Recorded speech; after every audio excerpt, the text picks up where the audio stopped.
সবাই নাও কথা কইতেছে ভিডিও করতে মানা করার পর না না না না কথা কষ্ট করে তোর একটু চুপ থাই আরিফ একটু দেই আরিফ এই যে ডাইনে যা মাহি তুই একদিকে যা বলি এই সাদ্দাম বুম ধরতে গো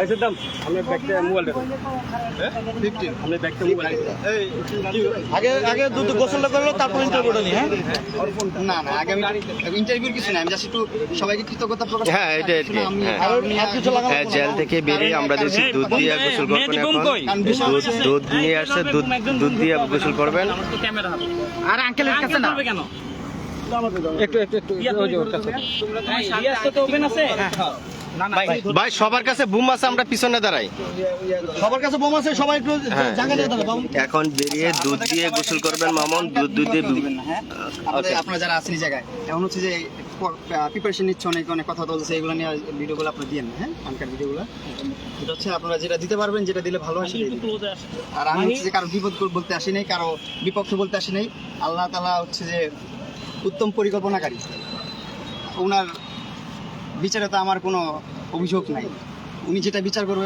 উনি যেটা রাখছে আমার কপালে রিজিকে সেটাই হবে রেডি ভাই একটু পিছে আসলে মনে ফ্রেমটা ভালো পাওয়া যেত পিছনে এসে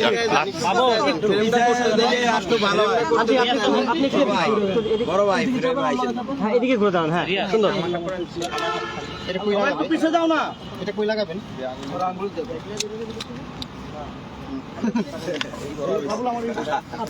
আচ্ছা এই সানটা কি উল্টো হয়ে গেছে না ঠিক আছে চলো ঠিক আছে সমস্যা নেই না ভাই, আচ্ছা ওকে এই আরে রিয়াজ আমি মাইক্রোফোনটা দিয়ে নেই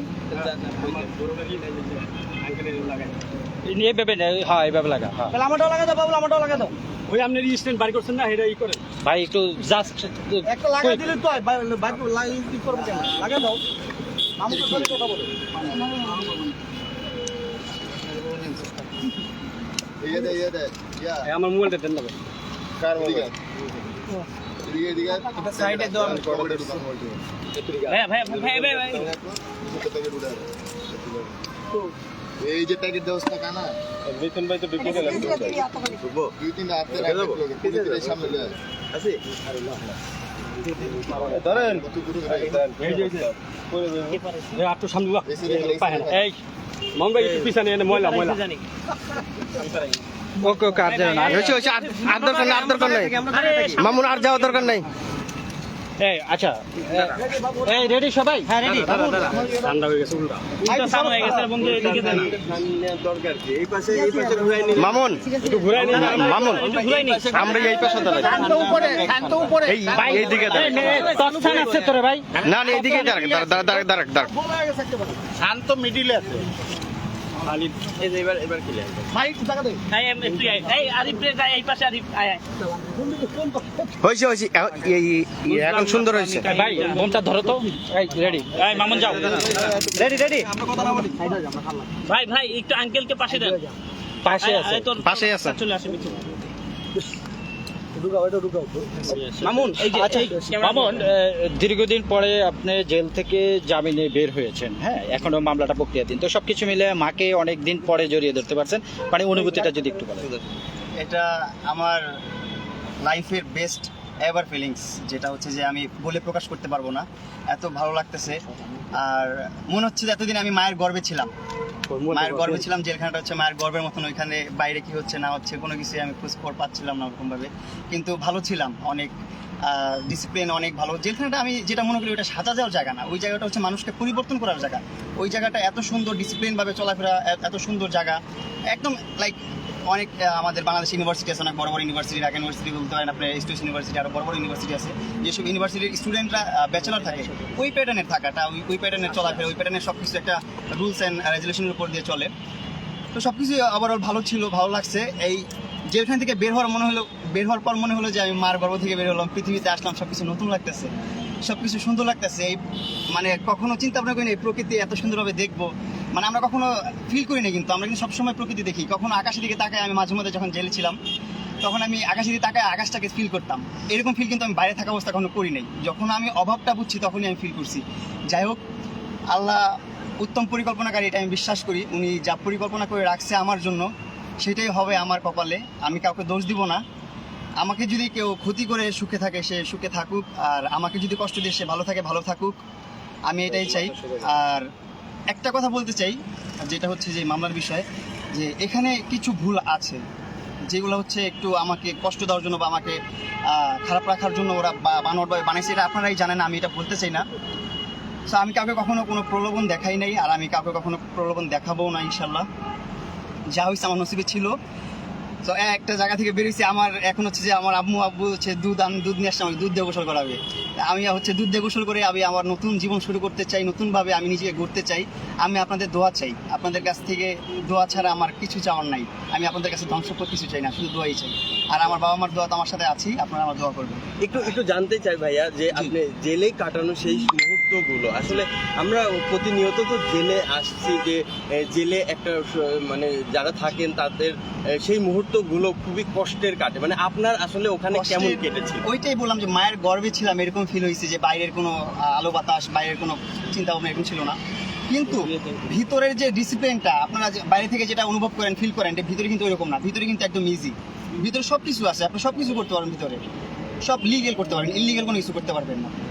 ভালোভাবে চলতে পারবেন, ভালোভাবে থাকতে পারবেন। আপনি ওইখানে জিম আছে, শিক্ষালয় আছে, আপনার বিদ্যালয় আছে, তারপর আপনার আরও রেস্টুরেন্ট, ক্যান্টিন সব কিছু আছে, এভরিথিং এখানে আছে, সব কিছু পাবেন, সেলুন আছে, সব কিছু আছে, সব ধরনের সুযোগ সুবিধা এখানে আছে আপনারা পাবেন।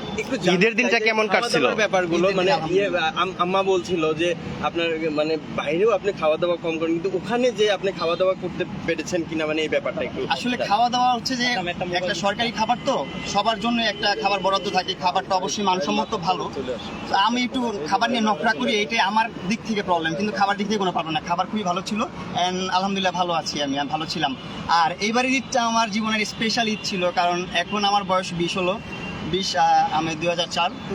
তো যাই হোক, এই প্রথম ঈদ যেটা আমি জেলখানায় কাটালাম, আর এত স্পেশাল ছিল যেটা আমি বলে প্রকাশ করতে পারবো না। জেলা সাহেব, তারপর সুপার সাহেব যারা ছিলেন অফিসাররা, তারা খুবই আন্তরিক মানুষ, অ্যান্ড যারা ওইখানে আইনগত মানুষ সবাই খুবই আন্তরিক মানুষ, খুবই সাপোর্ট করছে আমাকে, খুবই উৎসাহিত করছে আমাকে। অ্যান্ড ওইখানে মনোচর্চার অনেক ভাইরা ছিল, রকি ভাই ছিল, ওনারা আমাকে খুব সাপোর্ট করছে। ঈদের দিনে আমি একটা ডান্স প্রোগ্রাম করছি, আপনারা হয়তো দেখছেন কিনা, ভাইরাল হয়েছে মনে হয়, জানি না আমি। সো ওইখানে আমি আমার অনেক ফ্যান ফলোয়ার, অনেক ভক্তবৃন্দ ছিল। আমি যখন প্রথম দিন জেলখানায় এন্ট্রি নিয়েছি, নেওয়ার পর অনেক ভক্তবৃন্দ ভরে গেছে, অনেক মানুষ, সব মানে আমার কারাগারের সামনে মানুষ ভরে গেছে। সবাই এত জ্যাম কেন, এত মানুষ কেন? সবাই যারা না চিনে, যারা অনেক দিন যাবত, দীর্ঘদিন যাবত কারাগারে আছে, জেল খাটতেছে, তারা তো আর বাইরের ভার্চুয়াল জগৎটা জানা। যেমন আমি 20 দিন যাবত কি হয়েছে ভার্চুয়াল জগতে, বাইরে কি হইতেছে এটা আমি বলতে পারি না। মানে 20 দিন আমি মায়ের গর্ভে ছিলাম, অন্ধ ছিলাম একদম, এক কথায়। তো ওই রকমই অনেকে অনেক কিছু জানে না। তো তারা দেখে বলতেছে মামুনকে, তাদের দেখে তারাও আমার ভক্ত হয়ে গেছে, তারাও আমার ভালোবাসা শুরু করলো। প্রথম তো ভক্ত ছিল না, তো ঈদের দিন যখন পারফরমেন্স করলাম, ডান্স করলাম, আমার প্রতিভাটা আমি তুলে ধরলাম যে আমি কিছু পারি, দেখাইলাম, তখন যারা আমাকে না চিনতো, শুধু নাম জানতো, তারাও এখন আমার ফ্যান ওইখানে, তারাও আমাকে ভালোবাসে। অ্যান্ড সবাই আমাকে অনেক আদরে রাখছে, আমি অনেক ভালো ছিলাম। অ্যান্ড জেলখানা আমি মনে করি শাস্তির জায়গা না, এটা একটা পরিবর্তনের জায়গা। ওখানে যে আপনারা পরিবর্তন হতে পারবেন, নিজেকে শুধরাতে পারবেন, এটা একটা জায়গা। যাই হোক, আপনার সেই পরিবর্তন মানে এখন কতটুকু কাজে লাগাবেন? ইনশাল্লাহ আমি চেষ্টা করব। আমি ছোট মানুষ, আমি আমার বয়স 13 থেকে আমার সংসারটা চালাই। আমি, আমার বাবা, আমার মা সবাই আছে, ওনাদেরকে আমি ইচ্ছা করে আমি ব্যবসা করতে দিই না। আমার বাবা কিন্তু ব্যবসার প্রতি অনেক মানে ফ্যাসিনেশন, ওনার ব্যবসা করতেই মন চায়, টাকা লস হোক যাই হোক, উনি মাগনা দিয়ে মাল দিয়ে আসে, তারপর ব্যবসা করতে চাই, তারপর আমি দেই না, কারণ হচ্ছে ওনাদের অনেক বয়স হয়েছে। তো আমি চিন্তা করছি আমার ফ্যামিলি আমি চালাবো। আমি বয়স 13 থেকে আমি আমার সংসারটা চালাই, আজকে 7 বছর আমি সংসারটা আমি রান করতেছি। আমার বাবা মা, ভাই বোন, ভাবি, বাস্তি এরা আছে, এদেরকে নিয়ে আমি চলতেছি। আমি চাই আমার জীবনটা নিয়ে আমি ওই চলতে, এইভাবেই লাইফটা পার করে দিতে চাই, আমার বাবা মার মুখে হাসি রেখে। আর কারো ঘৃণার পাত্র হতে চাই না, আমি সবার ভালো পাত্র হতে চাই, সবার দোয়া চাই, আমি আর কিছু চাই না। যেই মামলায় আপনি জামিনে বের হয়েছেন, জি, বা কারো উদ্দেশ্যে আপনি কোনো কিছু বলতে চাচ্ছেন? না, আমি কারো উদ্দেশ্যে কিছু বলতে চাই না, আমি কাউকে বদনামও করতে চাই না, কারো দোষও দিতে চাই না। এটা আমার নসিবে ছিল, আল্লাহ তাআলা আমার কপালে রাখছে। আপনারা শুনলে অবাক হবেন, ওইখানে তো অনেকের কাজ কাম নাই, কিছু করতে পারে না কেউ। আমি তো ওইখানে আজেরাই ছিলাম, 5 ওয়াক্ত নামাজের মনে করেন নামাজি ছিলাম। ঠিক আছে, এইটা আমি চেষ্টা করবো চালায় যাওয়ার জন্য। যখন আমি আল্লাহর উপর ভরসা রাখি, আর কিছু না, উনি যা করবে ভালো করবে আমার জন্য, এটাই আমার। আমি একটু ঠিক আছে।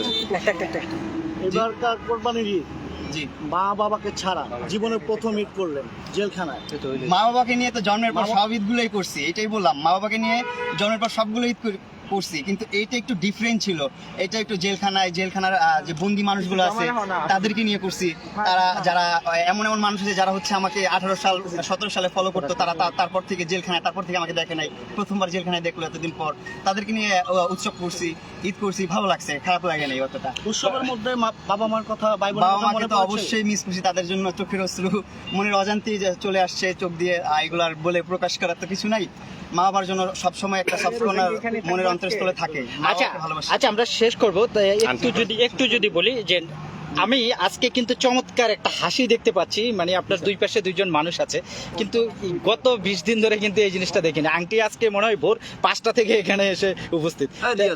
তো আংটি, এই যে সন্তানকে দুধ নিয়ে আসছেন গোসল করার জন্য, আসলে কি, কেন, একটু যদি বলেন। ইয়া সাদ্দাম মোবাইলটা আসছে ছিল না ভাইয়া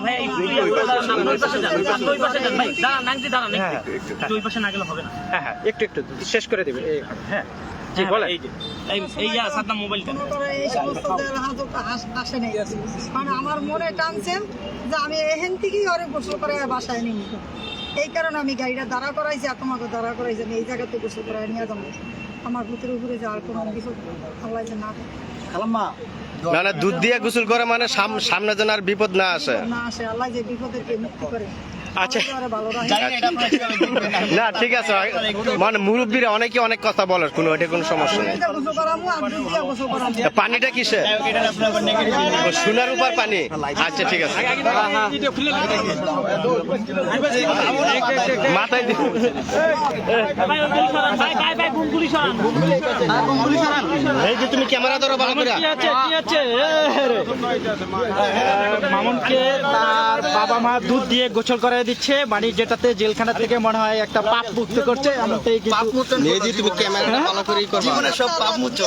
হ্যাঁ আল্লাহ দিয়ে আল্লাহ আচ্ছা, এই মজা আছে তো দুধটা। হ্যাঁ আমি একটু খেয়ে দেখো তো। আন্টি এখন দেখতেছি আবার পানি দিচ্ছেন, এটা কোন কিসের পানি? সোনার উপর পানি দিয়ে পাপ মোচন করছে। যে আপনারা যাকে এতদিন প্রিন্স মামুন যাকে দেখতেন, তাকে কিন্তু আজকে নতুন আর প্রিন্স মামুনের জন্ম হলো মনে হচ্ছে, নাকি? হ্যাঁ আপনারা কেউ এটা আবার নেগেটিভলি নেবেন না। আমার বাবা মা বলছেন আমরা আগে জানতাম যদি কোনো বিপদে থাকে হ্যাঁ। তাহলে এই সোনার উপর পানি দিয়া দুধ দিয়া গোসল করে ঘর উড়াইলে বিপদের মানুষ। আমার আম্মু অনেক সময় অনেক কথা বলে ফেলে ভুল করে। আপনারা এটা আপনারা নেগেটিভলি নেবেন না। আপনারা একটু আমার মার কথাগুলো একটু নরম ভাবে নেবেন। অনেক সহজ সরল মানুষ। বুমগুলো কাছে নেন ভাই। এই বুমগুলো কাছে নেন। বুমগুলো একটু দেন, বুমগুলো একটু কাছে। ঘুমগুলি দেখো, অনুভূতিটা একটু শুনি। একটু সাইডে রাখবেন। আরেকটা কই, মেহেদি বুম আর বোন ধরছে তো। বলেন। আচ্ছা, আমি যেটা বলতেছিলাম, এইসব বিষয় নিয়ে আপনারা আবার হাসি ঠাট্টা করেন না। যা করতেছে আমার বাবা মা খুবই সহজ সরল একজন মানুষ। And আমি একজন সহজ সরল পরিবারের সন্তান। অনেক ভুলই করছি আমি। আমার বয়সটা মাত্র 20। আমি 13 বছর বয়স থেকে যেহেতু স্ট্রাগল করি, অনেক ভুল ত্রুটি করি। আপনারা ক্ষমা সুন্দর দৃষ্টিতে দেখবেন।